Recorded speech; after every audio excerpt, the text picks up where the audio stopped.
ഞാൻ പോയിട്ട് വരാം.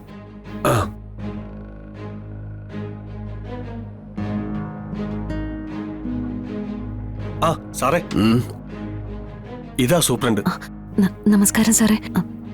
സാറേ, ഇവിടെ സർജറിക്ക് അഡ്മിറ്റ് ആയിട്ടുള്ള സുധാകരന്റെ പെങ്ങളാ. സാറിനെ ഒന്ന് പരിചയപ്പെടുത്താൻ ഡോക്ടർ ജേക്കബ് കുര്യൻ സാർ പറഞ്ഞു. സാറേ, ഞങ്ങളെപ്പോലുള്ള പാവങ്ങൾ ഇവിടെ വരുന്നത് സൗജന്യ ചികിത്സ പ്രതീക്ഷിച്ച. പക്ഷെ ഇവിടെ എത്തിക്കഴിയുമ്പോഴാ പച്ചവെള്ളം കുടിക്കുന്നതിന് വരെ പണം കൊടുക്കണമെന്ന് അറിയണത്. രക്തം പരിശോധിക്കുന്ന സ്ഥലത്തും ഷുഗർ നോക്കുന്ന സ്ഥലത്തും എന്തിന് പ്രഷർ ചെക്ക് ചെയ്യാൻ വരെ പണം കൊടുക്കണം. ഇനിയിപ്പോ രോഗികളെ കാണാൻ വരുന്നതിന് അവിടെ ഗേറ്റിലും കൊടുക്കണം 10 രൂപ. ഇതെല്ലാം വെറും തെറ്റിദ്ധാരണയാണ്.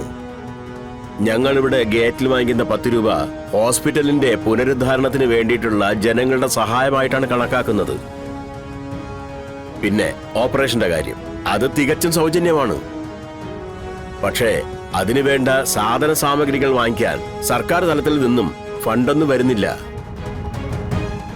എന്ന് വെച്ച് ഓപ്പറേഷൻ നടത്താതിരിക്കാൻ പറ്റുമോ? ആ ഫണ്ട് വന്നിട്ട് നടത്താമെന്ന് വിചാരിച്ചിരുന്ന അതുവരെ പേഷ്യന്റ് ജീവിച്ചിരിക്കണമെന്നുമില്ല. ഒരു വലിയ തുക തന്നെ ആവുമെന്നാ കേട്ടത്. എന്റെ ചേച്ചി വീട് പണിയൊക്കെ ചെയ്താ സാറേ കുടുംബം നോക്കുന്നത്. ഭർത്താവ് വർഷങ്ങളായിട്ട് കിടപ്പില്ല. എനിക്കാണെങ്കിൽ തൊണ്ട് തല്ലുന്ന പണിയാ. ചേട്ടനെ നോക്കാൻ നിൽക്കുന്നതുകൊണ്ട് എനിക്ക് ആ പണിക്കും പോകാൻ പറ്റണില്ല. ശരി, എങ്കിൽ എന്റെ ഒരു സുഹൃത്തിന്റെ ഷോപ്പിലേക്ക് ചെന്നാൽ മതി.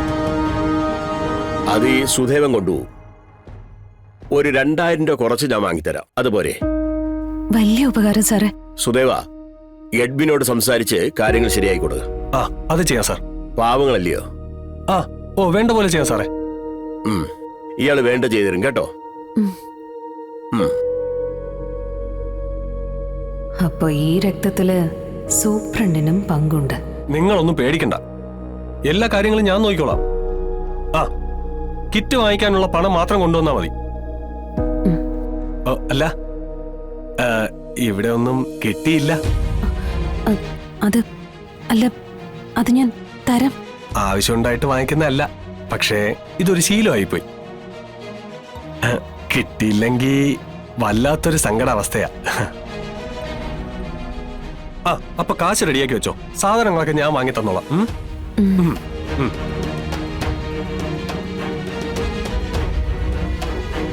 ചെറിയ കളികളല്ല ഇവിടെ നടക്കുന്നത്, എല്ലാം വലിയ പുള്ളികളാ.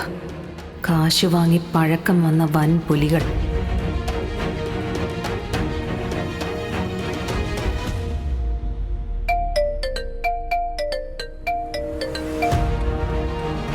ഹലോ, എന്തായി നിന്റെ കാര്യങ്ങൾ? എവിടം വരെയായി നിന്റെ ശിവനോടുള്ള പ്രതികാരം?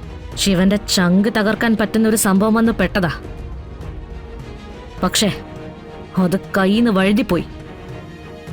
ഇല്ലെങ്കിൽ ശിവന്റെ അച്ഛനെന്ന പടമായിട്ട് ഭിത്തി കയറിയനെ. ഏയ്, തെളിച്ചു പറ.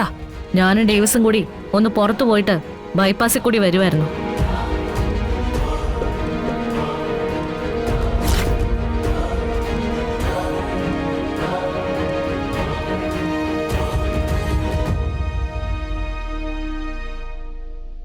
അപ്പന്റെ വാക്ക് കേൾക്കാൻ നിൽക്കാതെ ആ സെക്കൻഡിൽ അങ്ങ് തീർത്താ മതിയായിരുന്നു.